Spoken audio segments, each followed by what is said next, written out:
जय श्री कृष्ण दोस्तों, कैसे हो? उम्मीद करता हूँ कि आप अच्छे होंगे। मैं लेके आ गया हूँ आपके लिए एक नई वीडियो और एक नई कहानी। और कहानी शुरू करने से पहले आपसे एक रिक्वेस्ट करूंगा कि हमारे नए YouTube चैनल को सब्सक्राइब कर लेना, ताकि आगे की कहानी आप तक पहुंच सके। बहुत पुराने समय की बात है। एक राजा था और राजा के पास एक सुंदर सा आलीशान महल था और उस महल के अंदर एक सुंदर सा बगीचा था। उस बगीचे के भीतर एक खूबसूरत सा अंगूर का पेड़ था। एक चिड़िया वहां आती थी और रोज अंगूर खा जाती थी, लेकिन दिक्कत यह थी कि चिड़िया मीठे मीठे अंगूर तो खा जाती थी और खट्टे खट्टे अंगूर नीचे गिरा देती थी। यह सिलसिला काफी दिनों तक चला, लेकिन इस दृश्य को बगीचा का मालिक रोजाना देखता था। उसने उस चिड़िया को सबक सिखाने की काफी प्रयास किए, लेकिन वह हर प्रयास में विफल रहा, क्योंकि चिड़िया बहुत ही ज्यादा समझदार थी। आखिरकार चिड़िया से परेशान होकर बगीचे का मालिक राजा के पास गया और राजा को बोला, महामहिम, एक निवेदन है। हमारे बगीचे में जो अंगूर की बेल लगी है उसे खतरा है।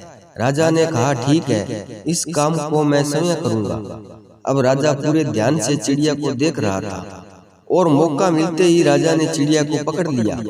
अब चिड़िया की समझदारी देखिए आप। उसने राजा को कहा कि राजा साहब, मुझे छोड़ दीजिए, मैं आपको 4 ज्ञान की बातें बता सकती हूँ।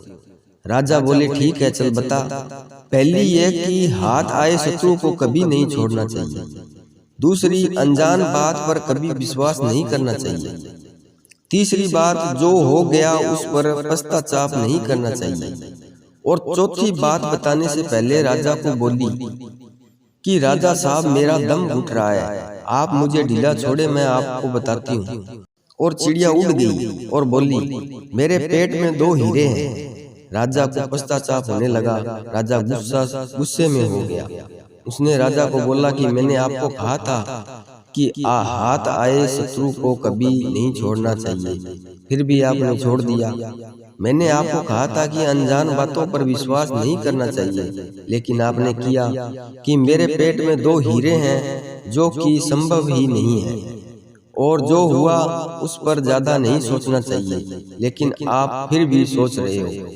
आखिरकार राजा को 4 ज्ञान की बातें समझ में आ ही गई। तो दोस्तों, आज की कहानी में इतना ही। तो मिलते हैं अगली वीडियो में, तब तक अपना ख्याल रखना। जय श्री कृष्ण, धन्यवाद।